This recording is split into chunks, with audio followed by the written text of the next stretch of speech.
Livro Ética Nicomaco. Autor Aristóteles. Livro 6. Capítulo 1. Como dissemos anteriormente que se deve preferir o meio-termo e não o excesso ou a falta, e que o meio-termo é determinado pelos ditames da reta razão, vamos discutir agora a natureza desses ditames.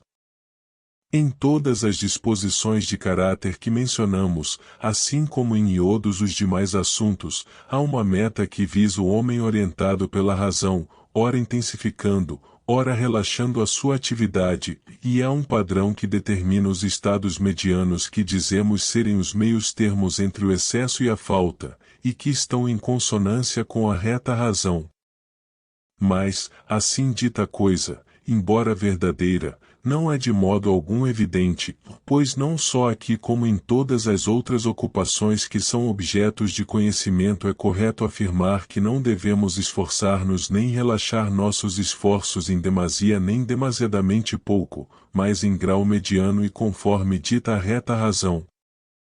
Entretanto, se um homem possuísse apenas esse conhecimento, não saberia mais nada, por exemplo, não saberíamos que espécies de medicamento aplicar ao seu corpo se alguém dissesse, todos aqueles que a arte médica prescreve e que estão de acordo com a prática de quem possui a arte. É necessário, pois, com respeito às disposições da alma, não só que se faça essa declaração verdadeira, mas também que se defina o que sejam a justa regra e o padrão que a determina. Dividimos as virtudes da alma, dizendo que algumas são virtudes do caráter e outras do intelecto. Agora que acabamos de discutir em detalhe as virtudes morais, exponhamos nosso ponto de vista relativo às outras da maneira que segue, começando por fazer algumas observações a respeito da alma. Dissemos anteriormente que esta tem duas partes, a que concebe uma regra ou princípio racional, e a privada de razão.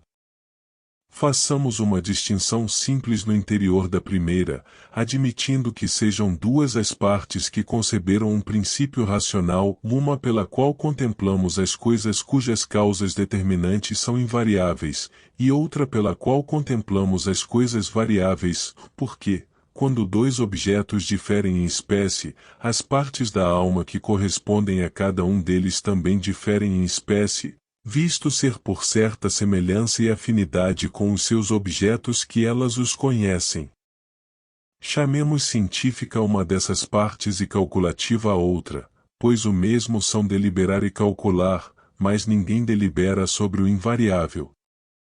Por conseguinte, a calculativa é uma parte da faculdade que concebe um princípio racional. Devemos, assim, investigar qual seja o melhor estado de cada uma dessas duas partes, pois nele reside a virtude de cada uma. Capítulo 2. A virtude de uma coisa é relativa ao seu funcionamento apropriado. Ora, na alma existem três coisas que controlam a ação e a verdade, sensação, razão e desejo. Destas três, a sensação não é princípio de nenhuma ação, bem o mostra o fato de os animais inferiores possuírem sensação, mas não participarem da ação. A afirmação e a negação no raciocínio correspondem, no desejo, ao buscar e ao fugir, de modo que, sendo a virtude moral uma disposição de caráter relacionada com a escolha, e sendo a escolha um desejo deliberado, tanto deve ser verdadeiro o raciocínio como reto o desejo para que a escolha seja acertada, e o segundo deve buscar exatamente o que afirma o primeiro. Ora, esta espécie de intelecto e de verdade é prática. Quanto ao intelecto contemplativo, e não prático nem produtivo, o bom e o mau estado são, respectivamente, a verdade e a falsidade, pois essa é a obra de toda a parte racional, ou mais da parte prática e intelectual. O bom estado é a concordância da verdade com o reto desejo. A origem da ação, sua causa eficiente, não final, se é a escolha, e a da escolha é o desejo e o raciocínio com um fim em vista. Eis aí porque a escolha não pode existir nem sem razão e intelecto, nem sem uma disposição moral, pois a boa ação e o seu contrário não podem existir sem uma combinação de intelecto e de caráter.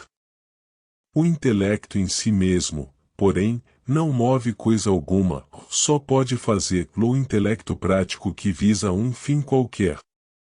E isto vale também para o intelecto produtivo, já que todo aquele que produz alguma coisa o faz com um fim em vista, e a coisa produzida não é um fim no sentido absoluto, mas apenas um fim dentro de uma relação particular, e o fim de uma operação particular.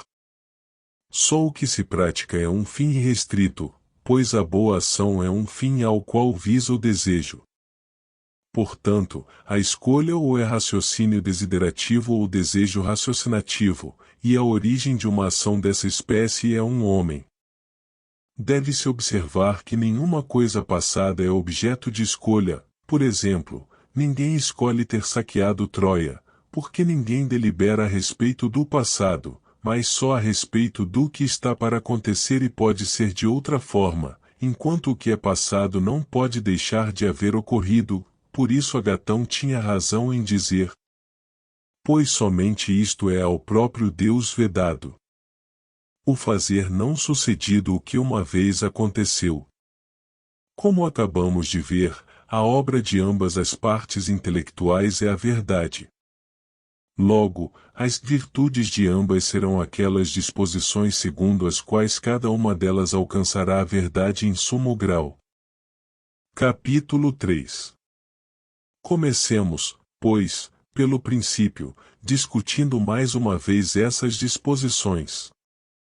Dê-se por estabelecido que as disposições em virtude das quais a alma possui a verdade, quer afirmando, quer negando, são em número de 5: a arte, o conhecimento científico, a sabedoria prática, a sabedoria filosófica e a razão intuitiva. Não incluímos o juízo e a opinião porque estes podem enganar-se. Ora, o que seja o conhecimento científico, se quisermos exprimir-nos com exatidão e não nos guiar por meras analogias, evidencia-se pelo que segue. Todos nós supomos que aquilo que sabemos não é capaz de ser de outra forma. Quanto às coisas que podem ser de outra forma, não sabemos, quando estão fora do nosso campo de observação, se existem ou não existem. Por conseguinte, o objeto de conhecimento científico existe necessariamente, o donde se segue que é eterno, pois todas as coisas que existem por necessidade no sentido absoluto do termo são eternas, e as coisas eternas são ingênitas e imperecíveis. Por outro lado, julga-se que toda ciência pode ser ensinada e seu objeto, aprendido. E todo ensino parte do que já se conhece, como sustentamos também nos analíticos. Com efeito, o ensino procede às vezes por indução e outras vezes por silogismo. Ora, a indução é o ponto de partida que o próprio conhecimento do universal pressupõe, enquanto o silogismo procede dos universais. Existem, assim, pontos de partida de onde procede o silogismo e que não são alcançados por este. Logo, é por indução que são adquiridos. Em suma, o conhecimento científico é um estado que nos torna capazes de demonstrar, e possui as outras características limitativas que especificamos nos analíticos, pois é quando um homem tem certa espécie de convicção, além de conhecer os pontos de partida, que possui conhecimento científico. E, se estes não lhe forem mais bem conhecidos do que a conclusão, sua ciência será puramente acidental. Com isto damos por terminada nossa exposição do conhecimento científico. Capítulo 4. Na classe do variável incluem-se tanto coisas produzidas como coisas praticadas. Há uma diferença entre produzir e agir. Quanto à natureza de ambos, consideramos como assente o que temos dito mesmo fora de nossa escola, de sorte que a capacidade raciocinada de agir difere da capacidade raciocinada de produzir. Daí, também, o não se incluírem uma na outra, porque nem agir é produzir, nem produzir é agir. Ora, como a arquitetura é uma arte, sendo essencialmente uma capacidade raciocinada de produzir, e nem existe arte alguma que não seja uma capacidade desta espécie, nem capacidade desta espécie que não seja uma arte, segue-se que a arte é idêntica a uma capacidade de produzir que envolve o reto raciocínio. Toda arte visa a geração e se ocupa em inventar e em considerar as maneiras de produzir alguma coisa que tanto pode ser como não ser, e cuja origem está no que produz, e não no que é produzido. Com efeito, a arte não se ocupa nem com as coisas que são ou que se geram por necessidade, nem com as que o fazem de acordo com a natureza, pois essas têm sua origem em si mesmas. Diferindo, pois, o produzir e o agir, a arte deve ser uma questão de produzir e não de agir, e em certo sentido, o acaso e a arte versam sobre as mesmas coisas. Como diz Agatão, a arte ama o acaso, e o acaso ama a arte. Logo, como já dissemos, a arte é uma disposição que se ocupa de produzir, envolvendo o reto raciocínio, e a carência de arte, pelo contrário, é tal disposição acompanhada de falso raciocínio. E ambas dizem respeito às coisas que podem ser diferentemente. Ora, julga-se que é cunho característico de um homem dotado de sabedoria prática o poder deliberar bem sobre o que é bom e conveniente para ele, não sob um aspecto particular, como por exemplo sobre as espécies de coisas que contribuem para a saúde e o vigor, mas sobre aquelas que contribuem para a vida boa em geral. Bem o mostra o fato de atribuirmos sabedoria prática a um homem, sob um aspecto particular, quando ele calculou bem com vistas em alguma finalidade boa que não se inclui entre aquelas que são objeto de alguma arte. Segue-se daí que, num sentido geral, também o homem que é capaz de deliberar possui sabedoria prática. Ora, ninguém delibera sobre coisas que não podem ser de outro modo, nem sobre as que lhe é impossível fazer.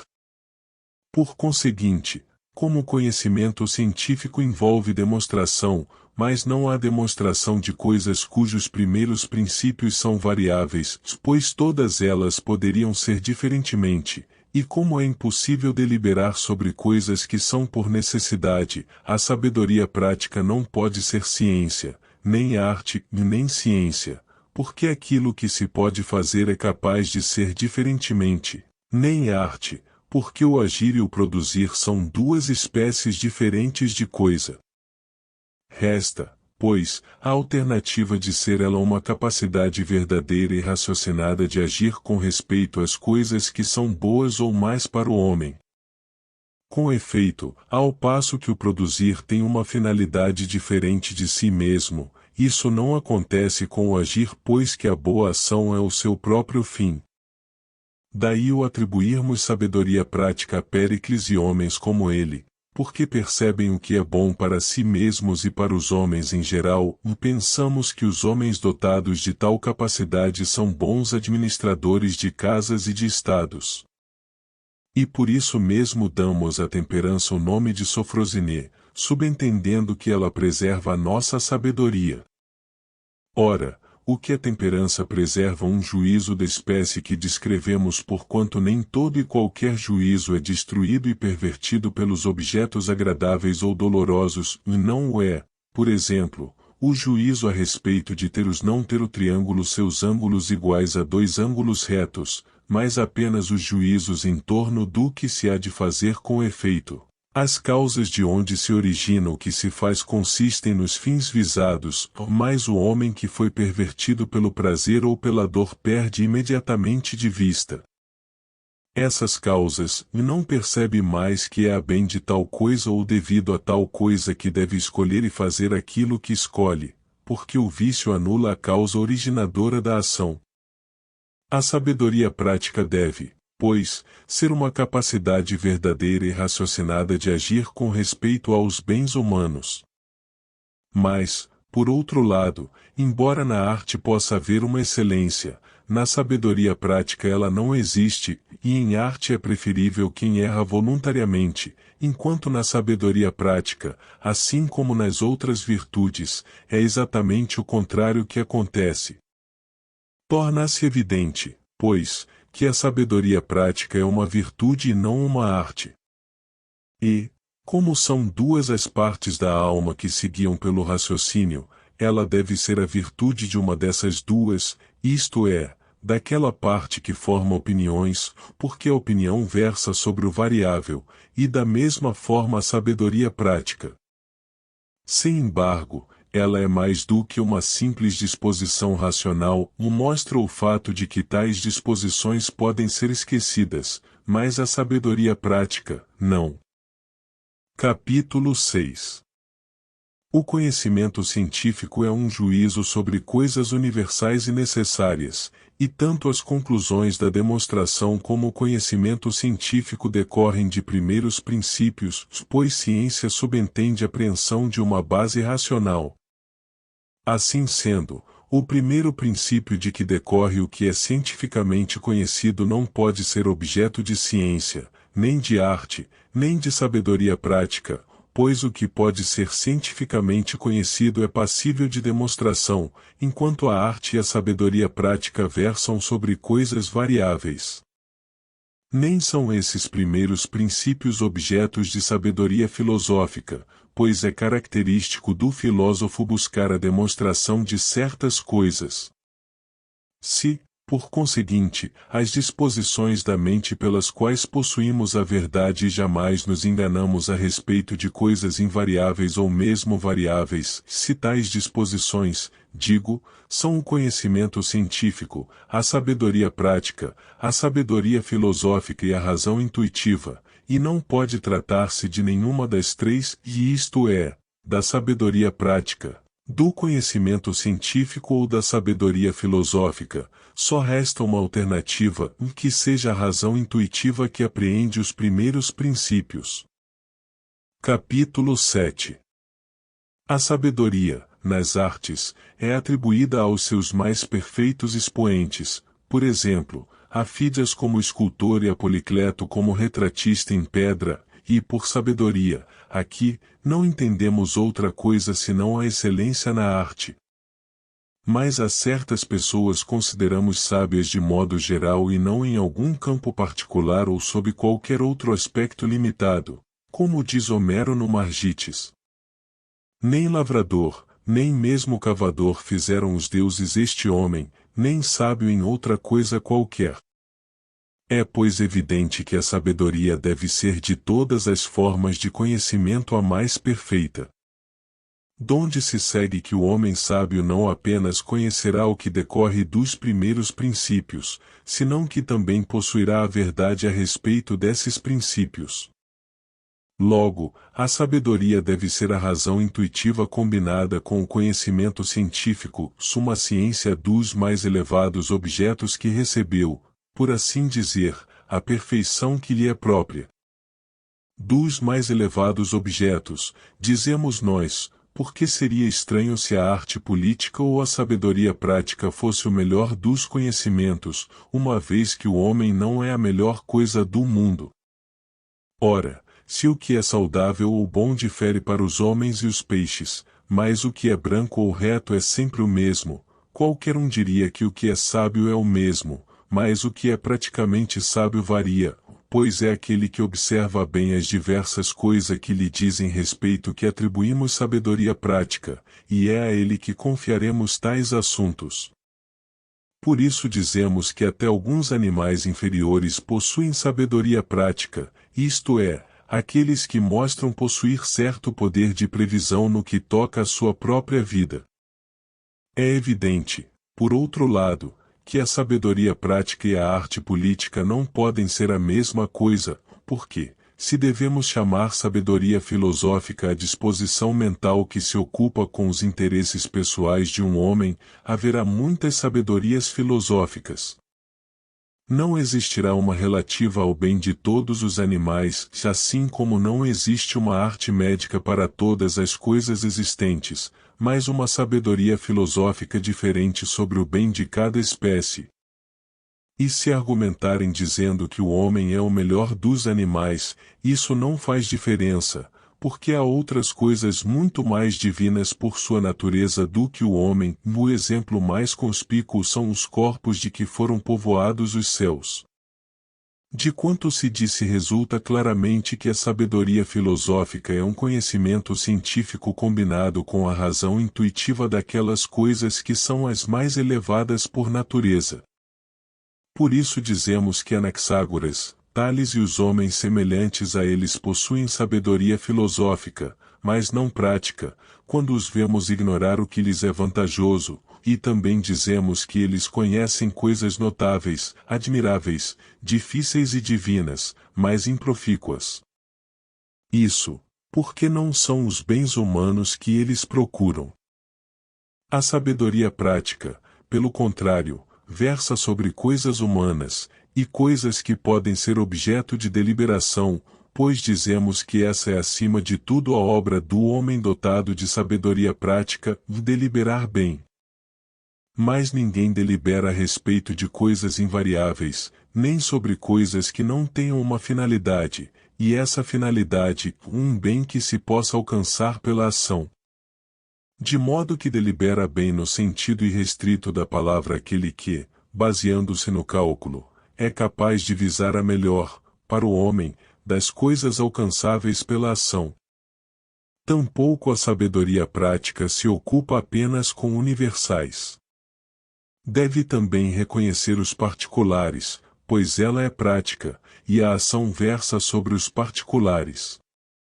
É por isso que alguns que não sabem, e especialmente os que possuem experiência, são mais práticos do que outros que sabem, porque, se um homem soubesse que as carnes leves são digestíveis e saudáveis, mas ignorasse que espécies de carne são leves, esse homem não seria capaz de produzir a saúde, poderia, pelo contrário, produzi-lo que sabe ser saudável a carne de galinha. Ora, a sabedoria prática diz respeito à ação. Portanto, deveríamos possuir ambas as espécies de sabedoria, ou a segunda de preferência à primeira. Mas tanto da sabedoria prática como da filosófica deve haver uma espécie controladora. Capítulo 8. A sabedoria política e a prática são a mesma disposição mental, mas sua essência não é a mesma. Da sabedoria que diz respeito à cidade, a sabedoria prática que desempenha um papel controlador é a sabedoria legislativa, enquanto a que se relaciona com os assuntos da cidade como particulares dentro do seu universal é conhecida pela denominação geral de sabedoria política e se ocupa com a ação e a deliberação, pois um decreto é algo a ser executado sob a forma de um ato individual. Eis aí porque só dos expoentes dessa arte se diz que o tomam parte na política, ou porque só eles o produzem coisas, como as produzem os trabalhadores manuais. A sabedoria prática também é identificada especialmente com aquela de suas formas que diz respeito ao próprio homem, ao indivíduo, e essa é conhecida pela denominação geral de sabedoria prática. Das outras espécies, uma é chamada administração doméstica, outra, legislação, e a terceira, política, e desta última uma parte se chama deliberativa e a outra, judicial. Ora, saber o que é bom para si é uma espécie de conhecimento, mas difere muito das outras espécies, e ao homem que conhece os seus interesses e com eles se ocupa atribui-se sabedoria prática, ao passo que os políticos são considerados metediços. Daí as palavras de Eurípides. Mas para que dar-me ao trabalho de ser sábio? Se como parte do numeroso exército obteria sem esforço um quinhão igual. Pois os que visam alto demais e fazem muitas coisas. Os que assim pensam buscam o seu próprio bem e acham que todos deveriam fazer o mesmo. Daí vem a opinião de que tais homens possuem sabedoria prática, e no entanto, o bem pessoal de cada um talvez não possa existir sem administração doméstica e sem alguma forma de governo. Além disso, a maneira de pôr em ordem os seus negócios não é clara e precisa ser estudada. O que se disse acima é confirmado pelo fato de que, embora os moços possam tornar-se geometras, matemáticos e sábios em matérias que tais, não se acredita que exista um jovem dotado de sabedoria prática. O motivo é que essa espécie de sabedoria diz respeito não só aos universais mas também aos particulares, que se tornam conhecidos pela experiência. Ora, um jovem carece de experiência, que só o tempo pode dar. Caberia aqui também esta outra pergunta: por que um menino pode tornar-se matemático, porém não filósofo, nem físico? É porque os objetos da matemática existem por abstração, enquanto os primeiros princípios das outras matérias mencionadas provêm da experiência, e também porque os jovens não têm convicção sobre estes últimos, mas contentam-se em usar a linguagem apropriada, ao passo que a essência dos objetos da matemática lhes é bastante clara. Além disso, o erro na deliberação pode versar tanto sobre o universal como sobre o particular, isto é, tanto é possível ignorar que toda água pesada é má como que esta água aqui presente é pesada. Que a sabedoria prática não se identifica com o conhecimento científico, é evidente, porque ela se ocupa, como já se disse, com o fato particular imediato, visto que a coisa a fazer é dessa natureza. Ela opõe-se, por outro lado, à razão intuitiva, que versa sobre as premissas limitadoras das quais não se pode dar a razão, enquanto a sabedoria prática se ocupa com o particular imediato, que é objeto não de conhecimento científico mas de percepção, senão da percepção de qualidades peculiares a um determinado sentido, mas de uma percepção semelhante àquela pela qual sabemos que a figura particular que temos diante dos olhos é um triângulo, porque tanto nessa direção como na da premissa maior existe um limite.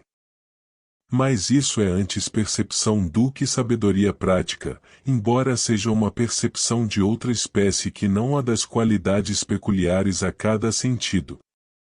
Capítulo 9.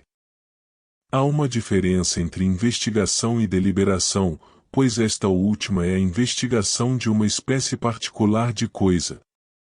Devemos aprender igualmente a natureza da excelência na deliberação, se ela é uma forma de conhecimento científico, uma opinião, a habilidade de fazer conjecturas ou alguma outra espécie de coisa.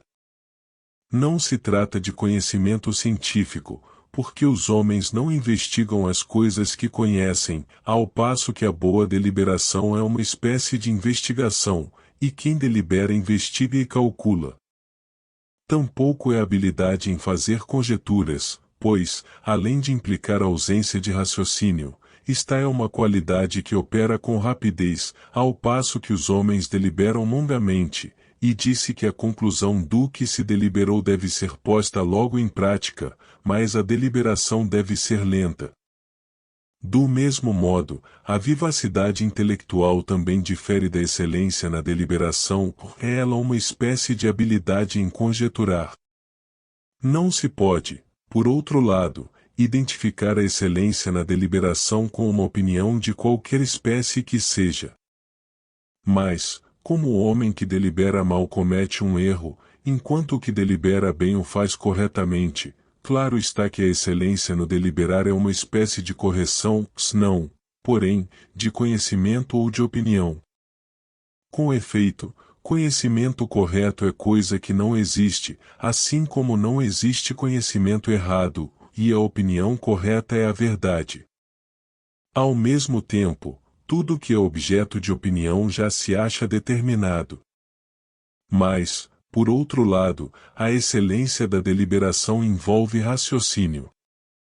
Resta, pois, a alternativa de que ela seja a correção do raciocínio. Com efeito, esta ainda não é asserção, mas a opinião o é, tendo já ultrapassado a fase da investigação, e o homem que delibera, quer o faça bem, quer mal, busca alguma coisa e calcula. Mas a excelência da deliberação é certamente a deliberação correta. Por isso devemos indagar primeiro o que seja a deliberação e qual o seu objeto. E, uma vez que existe mais de uma espécie de correção, evidentemente a excelência no deliberar não é uma espécie qualquer, porque o homem incontinente e o homem mau, se forem hábeis, alcançarão como resultado do seu cálculo o que propuseram a si mesmos, de forma que terão deliberado corretamente, mas o que terão alcançado é um grande mal para eles. Ora, ter deliberado bem é considerado uma boa coisa, pois é essa espécie de deliberação correta que constitui a excelência da deliberação, se isto é, aquela que tende a alcançar um bem. Entretanto, é até possível alcançar o bem e chegar ao que se deve fazer mediante um silogismo falso, senão, todavia, pelo meio correto, sendo falsa a premissa menor, de forma que tampouco isso é a excelência no deliberar, se essa disposição em virtude da qual atingimos o que devemos, se bem que não pelo meio correto. Por outro lado, é possível alcançá-lo por uma longa deliberação enquanto outro homem chega a ele rapidamente. Por conseguinte, no primeiro caso não possuímos ainda a excelência no deliberar, que é a correção no que diz respeito ao conveniente, essa correção tanto no que toca ao fim como ao meio e ao tempo. Além disso, é possível ter deliberado bem, quer no sentido absoluto, quer com referência a um fim particular. A excelência da deliberação no sentido absoluto é, pois, aquilo que logra êxito com referência ao que é o fim no sentido absoluto, e a excelência da deliberação num sentido particular é o que logra um fim particular. Se, pois, é característico dos homens dotados de sabedoria prática o ter deliberado bem, a excelência da deliberação será a correção no que diz respeito àquilo que conduz ao fim de que a sabedoria prática é a apreensão verdadeira. Capítulo 10. A inteligência, da mesma forma, e a perspicácia, em virtude das quais se diz que os homens são inteligentes ou perspicazes, nem se identificam de todo com a opinião ou o conhecimento científico, pois nesse caso todos seriam homens inteligentes, nem são elas uma das ciências particulares, como a medicina, que é a ciência da saúde, ou a geometria, que é a ciência das grandezas espaciais. Com efeito, a inteligência nem versa sobre as coisas eternas e imutáveis, nem sobre toda e qualquer coisa que venha a ser, mas apenas sobre aquelas que podem tornar-se assunto de dúvidas e deliberação. Portanto, os seus objetos são os mesmos que os da sabedoria prática, mas inteligência e sabedoria prática não são a mesma coisa.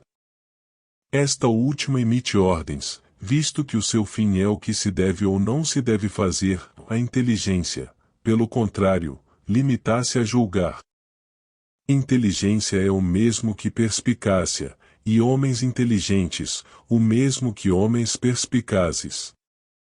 Ora, ela não é nem a posse, nem a aquisição da sabedoria prática, ou mais, assim como o aprender é chamado entendimento quando significa o exercício da faculdade de conhecer, também o termo entendimento é aplicável ao exercício da faculdade de opinar com o fim de aquilatar o que outra pessoa diz sobre assuntos que constituem o objeto da sabedoria prática, se de aquilatar corretamente, pois o bem e o corretamente são a mesma coisa.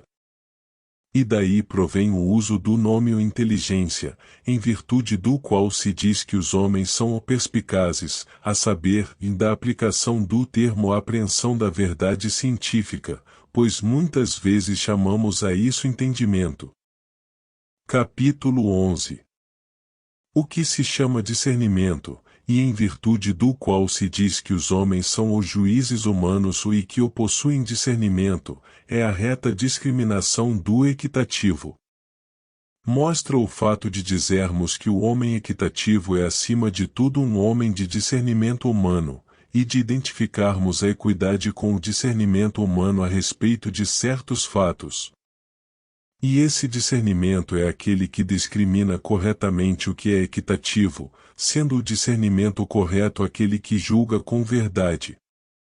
Ora, todas as disposições que temos considerado convergem, como era de esperar, para o mesmo ponto, pois, quando falamos de discernimento, de inteligência, de sabedoria prática e de razão intuitiva, atribuímos às mesmas pessoas a posse do discernimento, o terem alcançado a idade da razão, e o serem dotadas de inteligência e de sabedoria prática.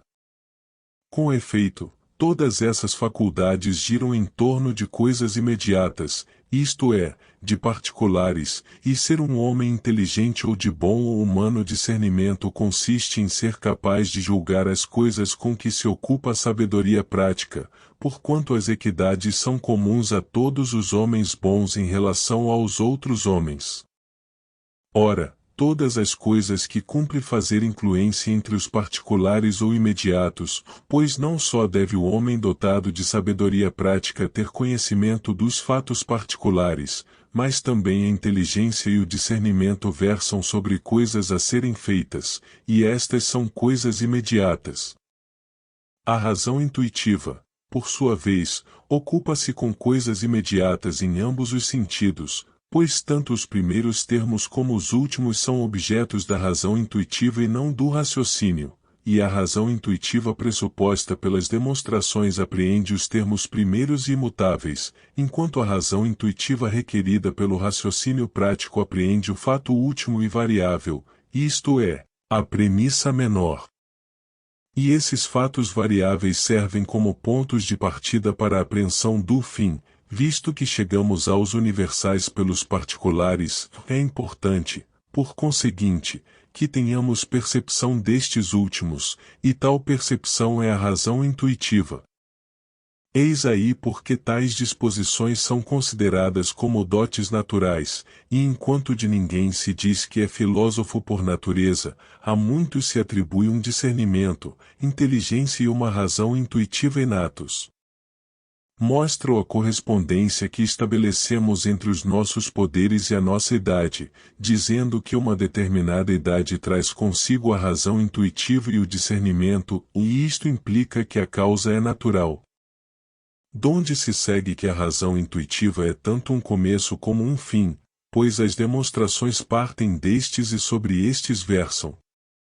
Por isso devemos acatar, não menos que as demonstrações, os aforismos e opiniões não demonstradas de pessoas experientes e mais velhas, assim como das pessoas dotadas de sabedoria prática. Com efeito, essas pessoas enxergam bem porque a experiência lhes deu um terceiro olho.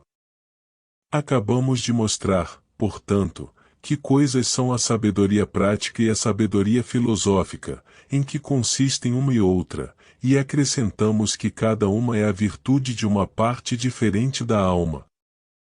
Capítulo 12. Mas alguém poderia perguntar de que servem essas faculdades da mente, já que a sabedoria filosófica não considera nenhuma das coisas que tornam um homem feliz, pois não diz respeito às coisas que se geram, e quanto à sabedoria prática, embora trate dessas coisas, para que necessitamos dela?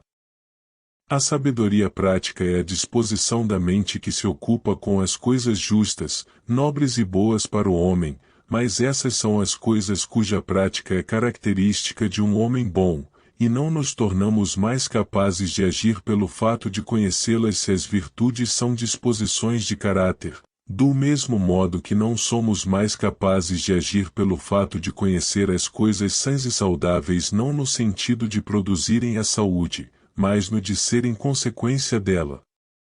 Efetivamente, a simples posse da arte médica ou da ginástica não nos torna mais capazes de agir. Mas se dissermos que um homem deve possuir sabedoria prática, não para conhecer as verdades morais, mas para tornar-se bom, a sabedoria prática nenhuma utilidade terá para os que já são bons, e, por outro lado, de nada serve ela para os que não possuem virtude.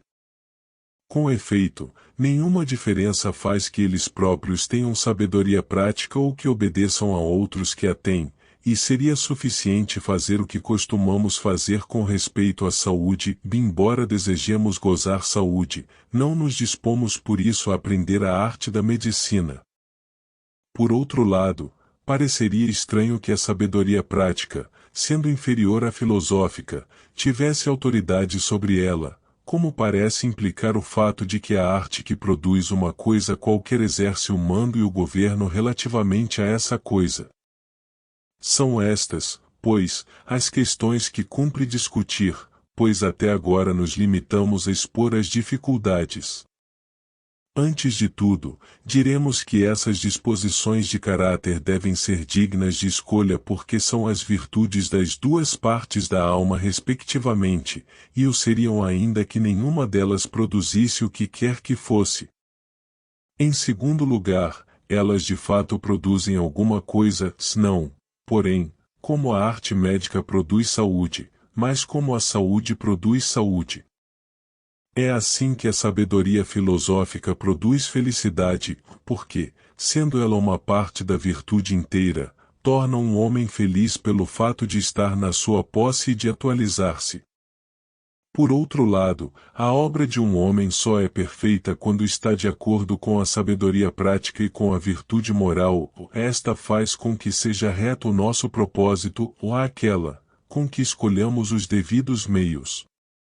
Da quarta parte da alma, a nutritiva, não existe nenhuma virtude dessa espécie, pois não depende dela fazer ou deixar de fazer o que quer que seja. Quanto a não sermos mais capazes de operar coisas nobres e justas devido à sabedoria prática, devemos voltar um pouco atrás e partir do seguinte princípio.